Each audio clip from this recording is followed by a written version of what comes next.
Hello everyone. In the present video, I am going to discuss about a very important concept of Habermas, communicative action.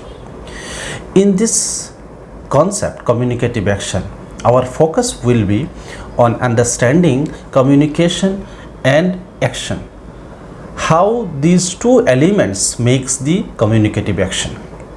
According to Habermas, communication involves the exchange or the relationship between two individuals, two groups, or among the members of the society. But this relationship is not simply the exchange of certain words, sentences, or a language. Rather, it is a process of action. Activities involved, action involved. But he has given the importance, he has highlighted a very important means, that is language. He has highlighted this language as a means of the communicative actions. So language plays a very important role in communicative actions. But according to Habermas, this language is not simply the collection of words or sentence, or here this communication with the help of language does not only means the utterance of sentence.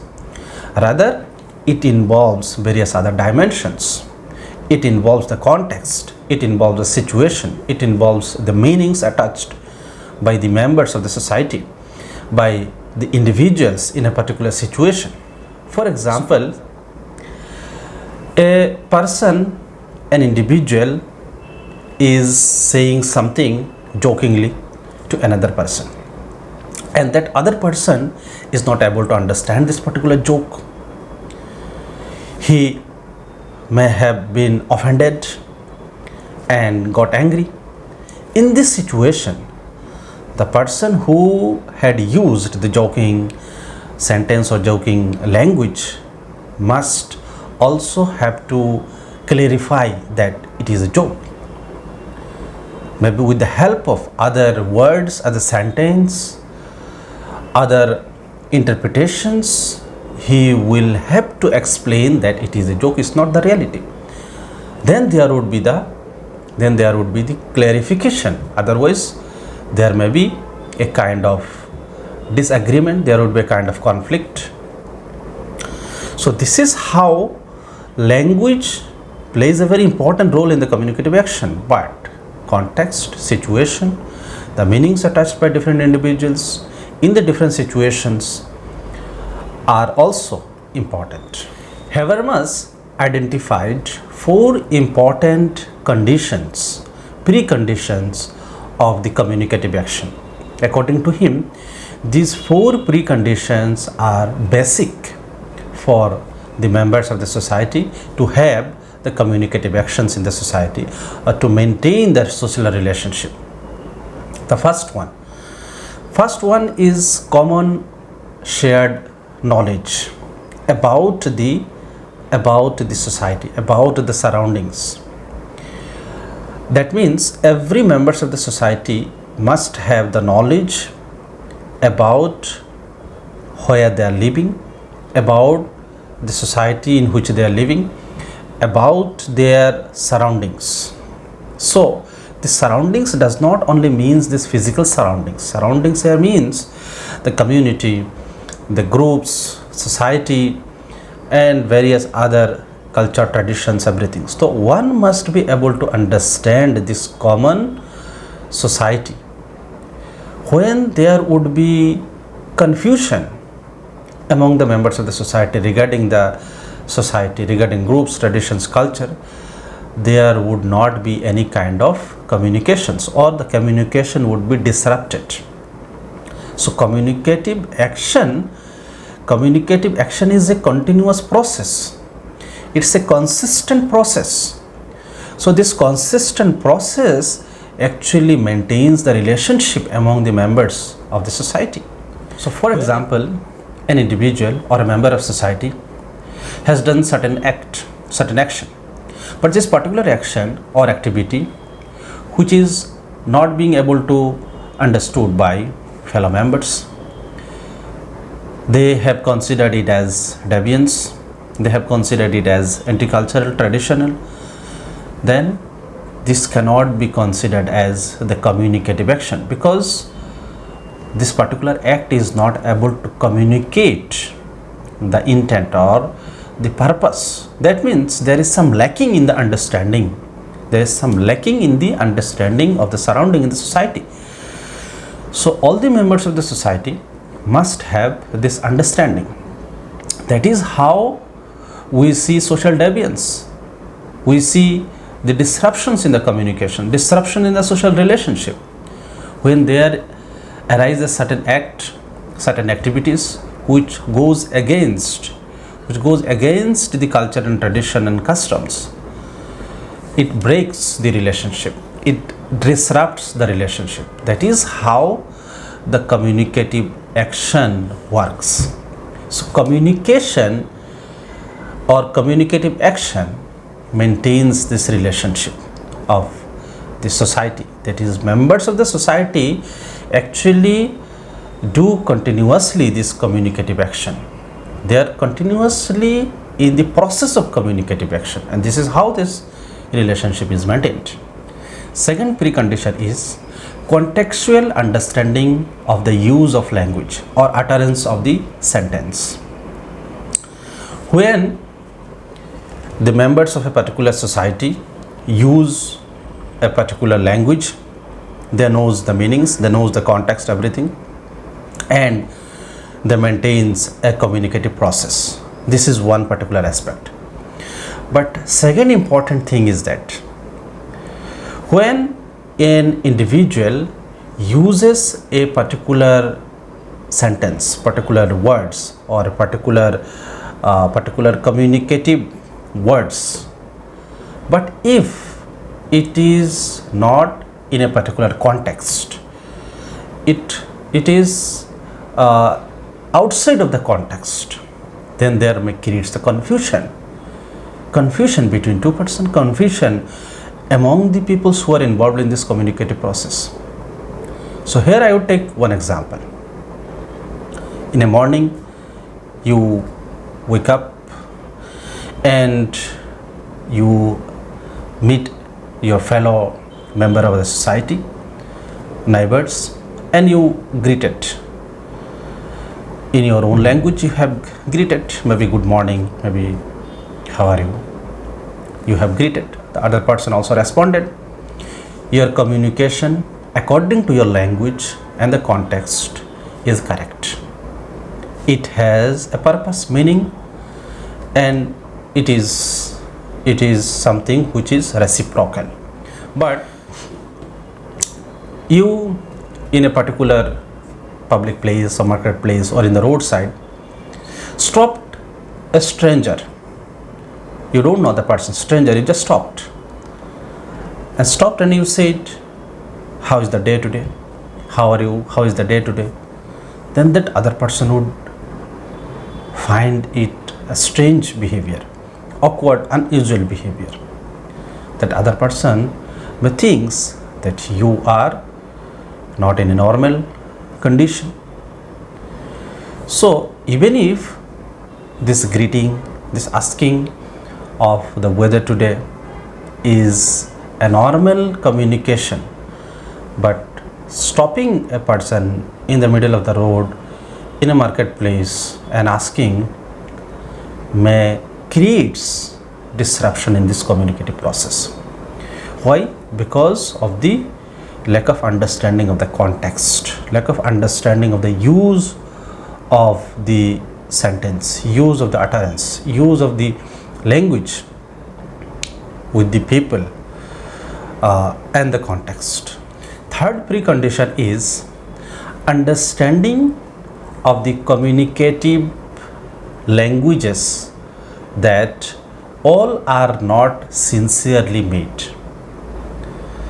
Again I am repeating, third precondition is understanding of communicative language, understanding of communicative language that each utterances are not sincerely made.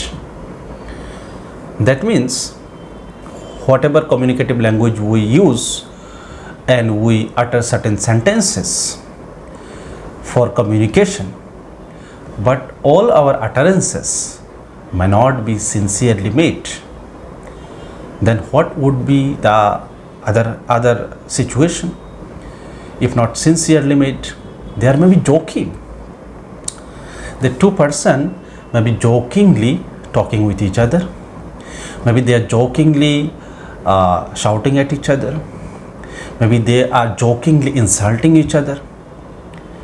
So, for example, if a person insults someone in his or her own language, but it may be sincerely made, it may not be sincerely made. It may be jokingly. If it is jokingly made, then neither of the person would be offended. But if it is seriously and sincerely made, then there may be a conflict. There may be a serious situation. Here, the precondition, that is the precondition that members of the society must be able to understand this language, this communicative language, and the various dimensions of this language, that when this utterance is sincerely made and when it is not sincerely made, that when it is a joke and when it is just a sincerely uttered the communicative sentence. So this understanding must be there among the members of the society. Fourth precondition of this communicative action is meaning of what you said, what a member of the society said, what an individual said. Meaning must be attached, and this attaching of meaning with a particular words, particular sentence or particular utterance of an individual or a member of the society is again contextual. That individual who uttered a particular word, sentence or the communicative language knows why he or she has used it, knows the purpose, knows the meaning. And when an individual or a person in a society use certain words, certain sentences, utterances which has no meaning, which has no contextual background, so this person may be considered as mad. This person may not be taken seriously. So whenever we attach meaning with the communicative language, what we say, it is called as communicative action. That is one of the condition of the communicative action. So these four preconditions of the communicative actions must be considered for understanding the relationship among the members of the society and the communicative process among the members of the society. Habermas identified three functions of the communicative actions. Number one, communicative action is used to convey information. As I have already mentioned, that communicative action is a continuous process, it is a consistent process, and it conveys the information. Here information does not only means that today's social media and all information. The information among the individuals, information among the members of the society, information among various groups, communities. So without the transferring of information, there would be no society. Society is able to maintain its existence, order, because of the exchange of the communication, exchange of the information. Second function is communicative action is used to establish social relationship. As I have already discussed, social relationship among the members, individuals, among the various groups, communities are mainly maintained by communicative action. Communicative action is not simply the use of certain language or utterances or simply talking exchanging. No. It is a process of establishing social relationship. And without the communicative action, there would be no social relationship. What kind of social relationship? Here, let's take one example. In a particular community, various social activities, cultural activities, traditions, customs are there, and all the members of the society knows that these are their custom, tradition, culture, and whatever, and they maintains a particular communication with fellow members. Whatever they do, other members understand. Whatever they act, other members are able to understand. So there is a reciprocal process of exchange, this communication. Again, they passes it to the next generation, and this is how it goes on. And this particular community again maintains its relationship with another community. How it maintains a relationship with another community? Through these communicative actions. They communicate that this is their culture, this is their tradition, through their actions, through different ways, like maybe gesture, maybe utterances, maybe any other way. And this is how they maintain the social relationship. For example, marriage rituals. Marriage rituals are uses as a form of the communicative action in the society. These rituals are uses to convey that these two persons got engaged into a marital relationship. They have tied the knot and they are now today married. So society recognizes. How society got the information? Through these rituals. So ritual is a communicative action here in this sense. There may be many examples I can give. So this communicative action establishes social relationship, and it's a consistent process that it maintains a social relationship, and while maintaining the social relationship, it continuously conveys the information. Exchange of information takes place consistently. Exchange of information. There is information about a particular act, information about a particular rituals, about a traditions, culture, and the existence of a particular group, community, society is visible because of the exchange of this information.